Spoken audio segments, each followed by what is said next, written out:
Heto na nga mga Mars at magbabaon serya na naman nga tayo for today's video. Heto na nga pala mga Mars yung mga babaunin nila Bruhilda mga Mars bago nga sila pumasok ng eskwelahan. Nagluto nga lang ako ng pure food chicken popcorn nuggets at sinabayan ko nga lang ito ng french fries. Request nga sa akin ni Bruhilda mga Mars na magluto nga raw ako ng french fries kaya naman nga napaluto ako para nga ipabaon sa kanila. At syempre mga Mars nagbabaon na nga rin ako ng UFC ketchup na nakalagay na nga dyan sa mini bottle. Naglagay na nga rin pala ako dyan ng pianono roll cake na galing nga sa King Bake Shop mga Mars. Bago nga ako maglagay ng mga panghimagas nila mga Mars, inilipat ko nga itong babaunan ni Bruhilda dito nga sa maliit na lalagyanan. Marami pa nga mga Mars na space nga dun sa unang babaunan na nilagyan ko, kaya naman nga nilipat ko na lang dito sa maliit na babaunan. Kinahihirapan nga ako mga Mari dito nga sa babaunan nila, kaya naman nga o-order ako ng bagong babaunan nila. At ayan nga yung mga panghimagas nila mga Mari, naglagay nga lang ako ng mga ilang pirasong chocolate, merengue, tsaka nga itong mga marshmallow. Tsaka nga pala mga Mari, naglagay na nga rin pala ako ng mini chips delights dito nga sa kanilang babaunin. Naglagay na nga rin pala ako ng mga fruit gummy candies dito nga sa kanilang babaunin. Paborito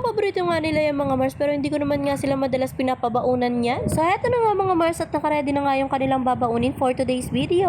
Ganyan ko nga sila pabaunan araw-araw mga Mare para naman nga sipagin silang pumasok sa school araw-araw. Anyways mga Mars, masipag naman talaga silang pumasok araw-araw. Ako lang talaga yung tinatamad magpapasok sa kanila minsan. Charis. So yun na nga mga Mare, tapos ko na nga igayak yung mga babaunin nila at ito naman ang igagayak ko, yung almusalin nila ngayon. Anyways mga Mare, gatas at Milo nga pala yung mga pinapaalmusal ko sa kanila tuwing umaga bago nga pumasok. After nga nila makaligo mga Mare, inumin nga muna nila ito bago nga sila mag-uniform. Since lagi naman ganito yung pinaalmusal ko sa kanila mga Mare, para lang naman mainitan yung tiyan nila at hindi sila gutom papasok sa school. Pero mga Mare, nilalagyan ko naman yan ng cereals o kaya naman nga ng Coco Crunch. Ay na yun mga Mare, ang malaga hindi sila papasok ng matamlay. O siya mga Mare, may chika ko nga sa inyo na nakabili nga ako ng lalagyanan ng tubigan nila. Mga Mare, sinasabi ko na sa inyo, hindi kayo magsisisi kapag bumili din kayo nito. Nako mga Mare, rating ko nga to ng 10 to 10, 100% legit na mura, legit na maganda yung quality. Napakakapal nga nito mga Mare at napakaganda nga ng pagkakatahi dito, napakatibay. Cotton siya talaga mga Mare at talaga naman nga napakalambot. Gandang-ganda talaga ako dito mga Mare, talaga namang feeling ko talaga magtatagal talaga to sa mga junakis ko sa sobrang tibay. Ayun nga mga Mare, ang problema ko, kailangan ko ng tumbler o babaunan na tubigan nila na pipit nga dito sa kanilang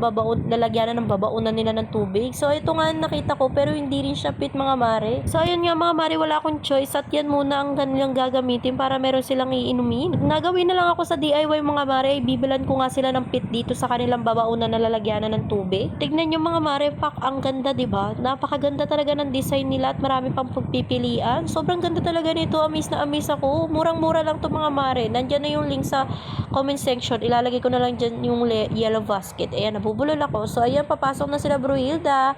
And enjoy nyo yung day na to. Yun lang naman. So sa mga nanood, follow for more. Charis!